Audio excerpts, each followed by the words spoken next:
Channel को subscribe करें और बेल आइकॉन को दबाएं।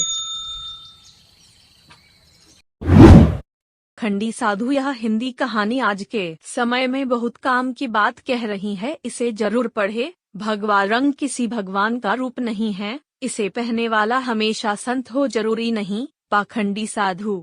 एक शहर में पुलिस ने सभी चोरों की नाक में दम कर दिया था। सारे चोर एक के बाद एक पकड़े जा रहे थे। बस एक चोर जैसे तैसे बचकर एक जगह जा छिपा था। तभी उसे एक ख्याल आया कि क्यों न वो भगवा पहनकर साधु बन जाए। ये दुनिया चोरों को तो जूता मारती है, लेकिन अगर वही चोर भगवा पहन ले तो उसके पैर में पड़ी रहती है। इस प्रकार चोर साधु बनकर घूमने लगता है। पाखंडी साधु में एक कला थी कि वो बोलने में बहुत माहिर था। प्रवचन तो उसके बाएं हाथ का खेल था। इस कारण साधु की निकल पड़ती हैं। उसके बहुत से शिष्य बन जाते हैं। कई लोग उसके आगे पीछे घूमने लगते हैं। उसे मुफ्त में खाने को मिलने लगता है। बस उसे सांसारिक जीवन छूटने का दुख रहता है। पाखंडी साधु जंगल में अपने शिष्यों के साथ रह रहा था। तभी उसके आश्रम में एक सेठ आया। सेठ को भी पाखंडी साधु ने अपने बोलने की कला से प्रभावित कर दिया। साधु से मिलकर जब सेठ अपने घर पहुंचा तो उसे एक ख्याल आया। असल में सेठ को एक दुविधा थी।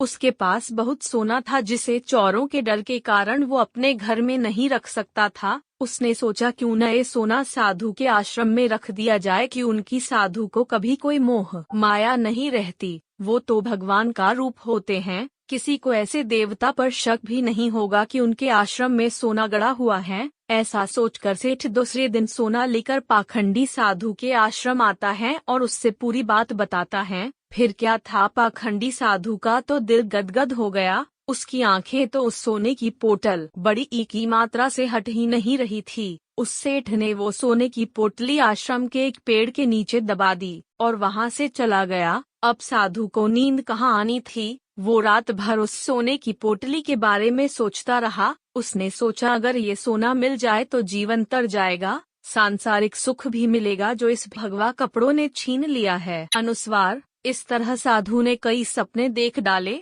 दूसरी तरफ सेठ सोने को आश्रम में रखकर संतुष्ट होकर सो रहा था। कुछ समय बीतने पर साधु ने एक योजना बनाई। उसने सोचा कि वो इस सोने को लेकर चला जाएगा और सेठ को शक ना हो, इसलिए वो उसके घर जाकर जाने की बात कहेगा ताकि सेठ को ये ना लगे कि साधु सोना लेकर भागा गया है। अगले दिन साधु सेठ के घर जाता है। सेठ के पास एक व्यापारी बैठा रहता है। साधु को आता देख सेठ खुशी से झूम जाता है और कई पकवान बनाकर खिलाता है। साधु सेठ को अपने जाने की बात कहता है। इस पर सेठ दुखी होकर उसे रोकता है, लेकिन साधु कहता है कि वो एक सन्यासी है, किसी एक जगह नहीं रह सकत आकार उसे कई लोगों को मार्गदर्शन देना है। ऐसा कहकर साधु बाहर निकलता है और जानबूझकर सेठ के घर का एक तिनका उठा ले जाता है। थोड़ी देर बाद साधु वापस आता है, जिसे देख सेठ वापस आने का कारण पूछता है। तब साधु कहता है कि आपके घर का यह एक तिनका मेरी धोती में लटक कर मेरे साथ जा रहा था, वही लौटान एक ही मात्रा आया हूँ।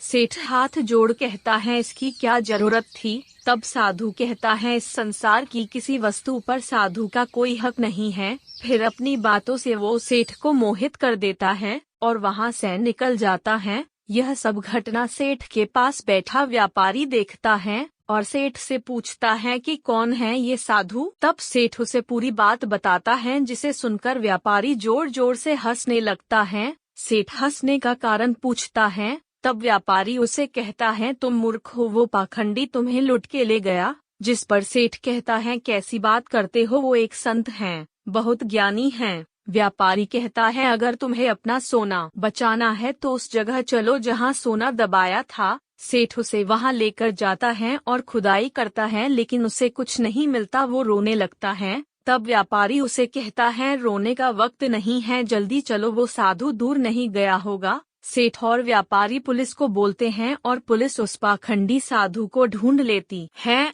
तब सभी को पता चलता है कि वास्तव में यह कोई सिद्ध बाबा नहीं, एक चोर था जिसने अपनी बोलने की कला का इस्तेमाल कर कई लोगों को लूटा था। पुलिस से बचने के लिए भगवा पहन लिया था। सोना मिलने के बाद सेठ की जान में जान आती है। सेठ व्यापारी से पूछता है कि उसे कैसे पता चला कि यह साधु पाखंडी हैं। व्यापारी ने कहा वो साधु बार बार अपने आप की तारीफ कर रहा था। संत कितने महान होते हैं, बार बार यही दोहरा रहा था, जबकि जो सच मायने में संत होते हैं उन्हें इस बात को दोहराने की जरूरत नहीं पड़ती। इसलिए मित्र, आज के समय में जो भगवा पहनकर प्रवचन देते हैं वो सभी संत नहीं होते।